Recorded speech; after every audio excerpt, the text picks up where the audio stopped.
Good afternoon. Welcome to this short video on some things to look out for when trying to decide whether a Gibson is real or fake. And this video is aimed at people who aren't the completely experienced people, who perhaps somebody who's fairly new to maybe running a small guitar repair and setup business, perhaps doesn't see many Gibsons early on in their career, and something comes to you and maybe the owner says, look, here's my Gibson, I want you to work on it, set it up or whatever, and you look at it and you think, oh, I'm not sure about that actually. Wait a minute. And of course, for people with loads of experience, you know, it's very easy to know the difference, okay? But when you're relatively new to the game and maybe not so confident, it's hard to be certain. And sometimes as you're learning about these guitars and you try and be certain, sometimes you kind of make a judgment on something, and then other people online see the same pictures and go, no, don't be stupid, that's a real one, blah blah blah blah, and then you kind of feel a bit silly that you ever thought that it was a fake, and so on and so on. But you can't know until you know.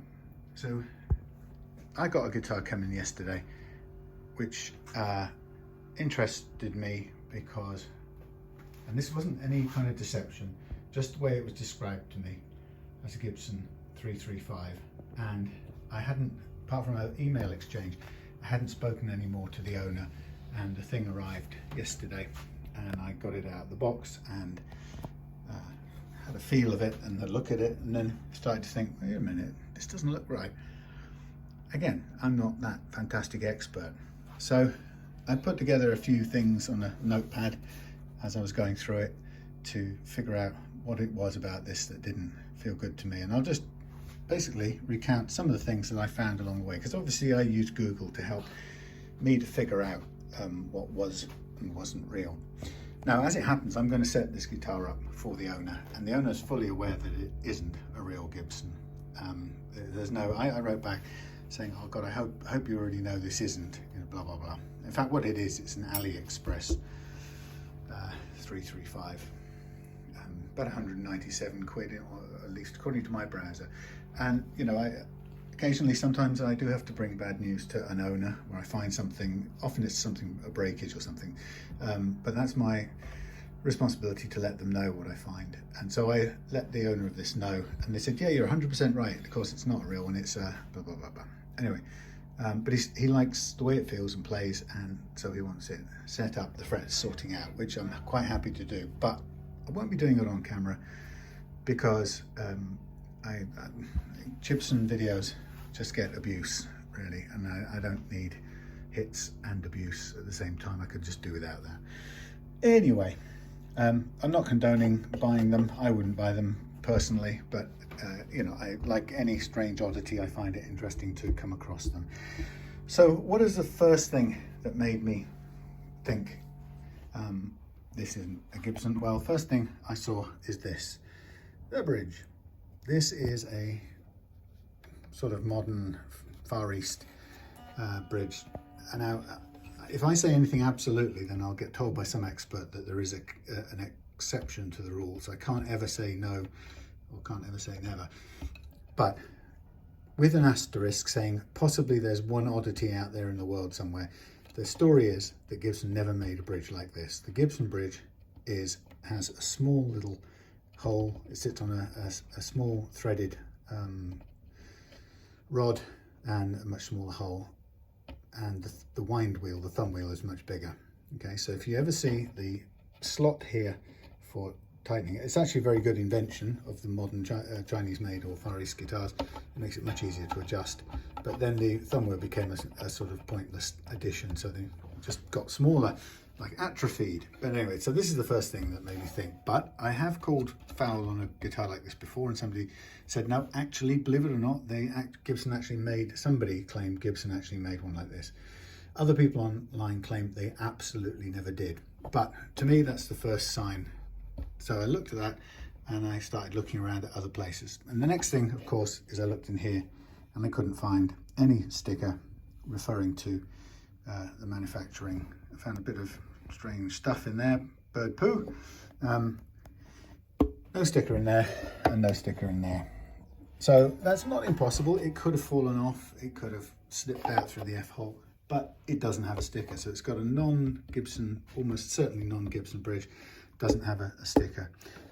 This bit here, by the way, is the customers put this on because a knock, this guitar took a fall and it cracked the jack there. So he's covered it over and strengthened it with this plate, which is, you know, possibly could be another indicator that it's not real, because if you had this on your real Gibson, you'd probably get someone to fix this in a different kind of way. Not saying you definitely would, but it's just probably a little hint that it's less likely to be a real Gibson. Anyway, so I kind of went further. What else about the Gibson? So I suppose in a way you come up here and you look at the logo and you take a close look at this and you look at the binding. Actually, the binding isn't too bad. Look at that. That's quite carefully done. And you look at the Gibson logo and you sort of compare it to some things, and you look around online and it doesn't look too badly done either. Sorry, I've run out of focus now. Yeah, not altogether terrible, but the first thing that struck me when I looked online is it came up looking like, or came up identical to an example they gave as fake. So I thought, okay, so that could easily be a fake then. It's actually mother of pearl as well, so they've gone to some lengths to get it looking fairly good. I've seen worse on Gibsons actually, but then this caught my eye, the so-called thingy plate, truss rod cover. Look at that. That's pretty skiddy, isn't it? Like it's kind of brushed it sideways and scraped the paint. Now the other thing, can't be certain about this, but one of the things that people say is that often fake Gibsons have a 3-screw cover, whereas in fact the Gibson one is only 2, and it's shaped like this bell. So they've got the shape of this reasonably correct. That print looks bad, but actually, and what we'll do is take a look inside here as well in a second. So, but the first thing to notice is obviously the print on that thing. A, doesn't look very professional. B, it started to make me think, did I ever see a Gibson with Gibson written there? And actually, I'm not sure I ever did. I think the only time I saw a Gibson written on there was on an Epiphone, and that sort of makes sense because on Epiphones they like to sometimes big up the fact that their guitar is a, excuse me, I'm going to put this down here a minute. Oh, this is terrible. I normally have my little thing. I've just got to lift this up to get this. One of these screws is actually sheared off, so it's just placed in there. So it doesn't actually want to come out of its own free will. So I have to sort of lift it out like so. Yeah, so anyway, I can't be certain on this, but I would say it's fake based on the print quality, or the lack of print quality on this cover. But I also am not sure that Gibson ever had a Gibson printed on their cover. It used to have Les Paul or Special or something like that, because it already knew it was a Gibson. This, if anything, this was actually only seen on an Epiphone. But again, I could be wrong, but that printing doesn't look right. So then one of the most commonplace ones is, but all fake Gibsons have a metric style female hex socket. So you look for confirmation, wait a minute. That's a Gibson style truss rod. Dun, dun, dun. So you think, no, I'm not sure. Well, if you do a little bit of research, there are people saying that now these fake Gibsons now come quite often with these, because the manufacturers figured out that that's one of the telltale signs used to distinguish a real Gibson from a fake one. And the point being is this doesn't cost any more or less than a familiar looking truss rod of the kind that we already know and love, like if I get this off here, like this kind of thing here, right? There's the end, that's the female hex. That's what you see in many of these. When you look down into many of these thingies, you see one of these. But this is the Gibson-esque style, when it's not truly Gibson, I have to say.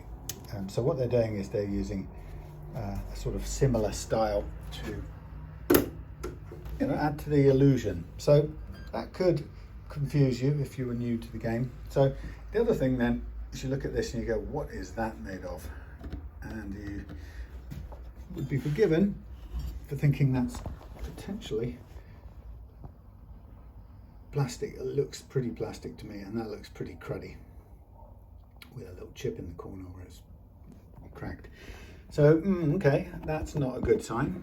I kind of think my instinct says that's more plastic than it is bone, certainly not Corian or whatever Gibson used.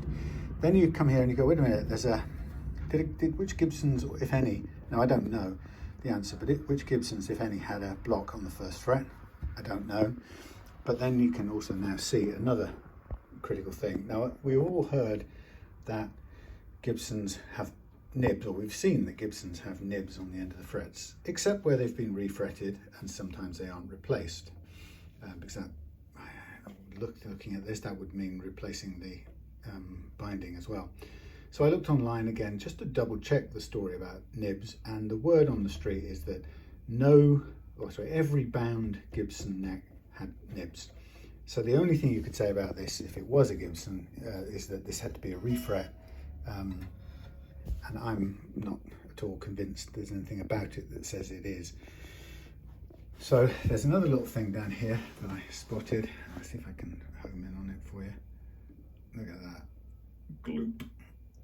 A really horrible glooping piece of, not overspray, run. Now, when I pointed this out as on the list of things to my customer, I said actually it's not automatically a sign that it isn't a Gibson, because I've seen some Gibsons with some pretty dire finish runs as well. But you wouldn't expect that. That's pretty lousy. So we've got a lot of things adding up. I haven't even looked into the pickups yet. Now this thing here, this has got Bigsby written on it. My instinct, I have to say, is to think this is actually a Bigsby. Now, part of the reason for this is when I found this guitar fairly quickly on AliExpress, it didn't have a Bigsby. It was just a standard, was it a standard? Now, hang on a minute, let me think about this. No, this can't be that's not a standard spacing. So, no, this must be a variant then. I've seen the other version of it. So this, if that's the case, then that puts my theory, kicks it into a cocked hat. It's possible, very possible, then this is a fake Bigsby as well. It actually looks, when the grime is taken off, it looks in pretty good construction. You know, it's got the right nylon washers in the right places. It looks pretty good, actually. But then again, it's pretty simple. You know, it's not that difficult to fake, and it has a nice positive action. Although the customer has strung it the wrong way and put the strings over here rather than. I mean, it's maybe a personal choice. I'll double check that later on. But I would tend to go under the bar here. Anyway, so maybe it's a fake one, but it's as good as in any way I can see, and it's fitted reasonably well. The only thing that's missing off here is a strap button. Okay, so that's anything about the finish? Well, yeah, it's hard to say. I mean, that's where I could be, you know, not in familiar territory. There aren't any massive glaring errors,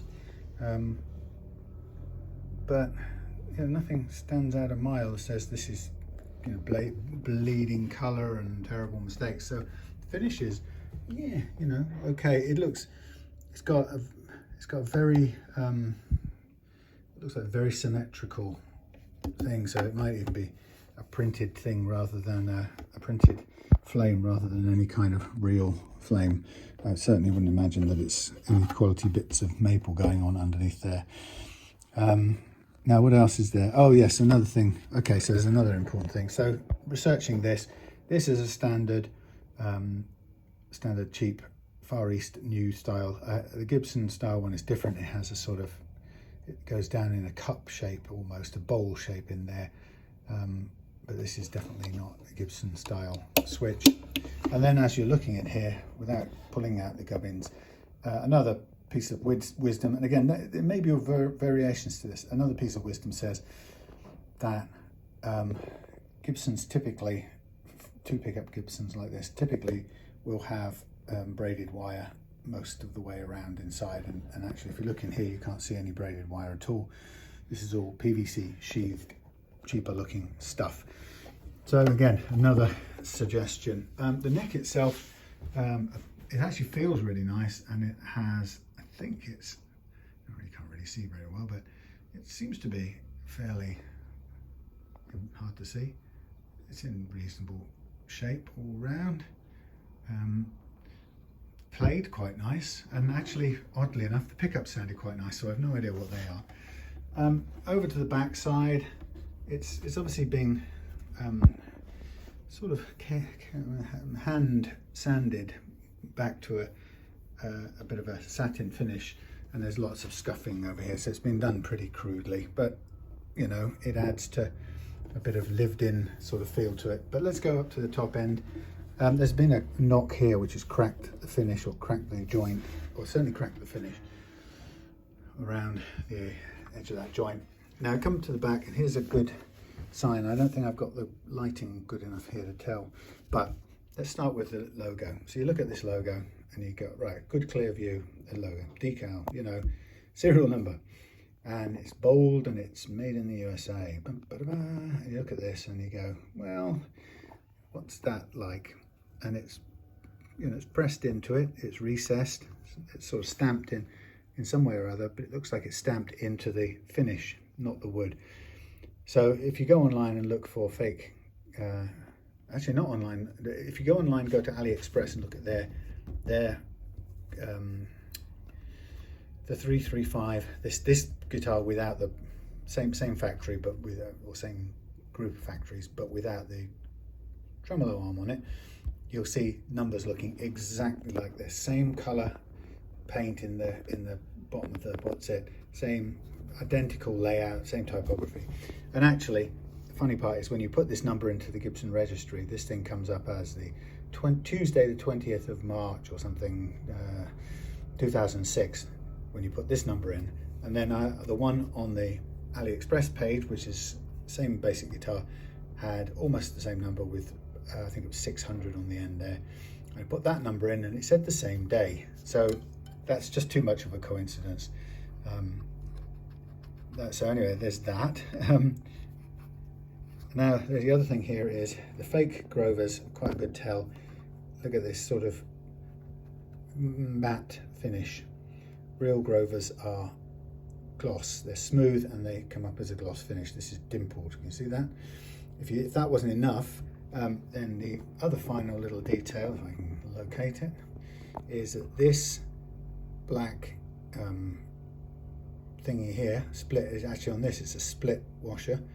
In the Gibson one, or sorry, the Grover one, is actually it's an up and down crinkled shape, so I haven't got hands small enough, but let's have a look if I can point it. So definitely not Grovers, definitely fake Gibson, same number, but actually the shape's okay. Oh, and the biggest tell of all that may be unusual for a newcomer to know is that all Gibsons headstock like these are constructed out of 3 pieces, and so there's a center piece which is about as wide as the basic stock used for this neck here, and then to get the additional width they glue on pieces on the edge which form the end, the wings they call them, and you can almost always, depending on, except on the heaviest of flat colors, but you can almost always see a line, particularly you can in the clear transparent type of finishes, natural finishes, there's a hint of that line there, which you can't see on this guitar. The other thing, what you can see on this guitar is that the headstock here has a scarf. I don't know if it's called a scarf joint here, but it does the same thing, where a scarf joint takes the piece of stock for the neck, cuts it at an angle, flips it over, and because of that gets the angle for the headstock out of it.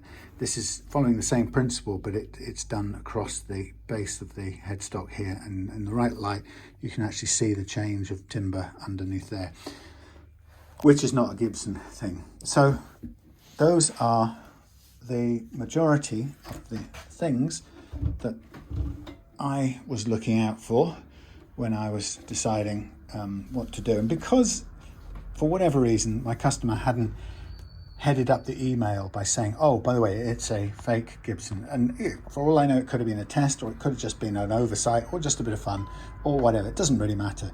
I enjoyed the detective process to find out what this actually was, and to handle it by going back to the customer and saying, actually trying to be as sensitive as possible, because if this was something that somebody had bought in good faith, because it has a sort of, it's got a beat around look about it. It looks like it's been loved and owned a fair bit. It's grubby, it's used, and had somebody really liked it and paid a lot for it and had it a while, they would be devastated or it could be very hard to discover that you'd been ripped off. So I always try to be as considerate as possible breaking that news. So anyway, that's my quick video on things to look out for to determine whether a Gibson is fake or not. Best thing about this actually is the feel of the neck, which is actually not bad at all. The sound of the pickups at home the other day, they're fractionally microphonic, but they sounded quite sweet. And a Bixby that, to be fair, works as well and looks just about as good as a genuine one, no complaints. So this is getting a gold roller bridge in place here. I'm going to have a look at the pickups, see if they need potting. We're going to put a new tusk adjustable nut on here. I'm going to set it all up, precision leveling, clean it up as much as possible, and yeah, play it. That's the idea. Okay, thanks for watching. Sam at Reloved Guitars. Catch you again soon.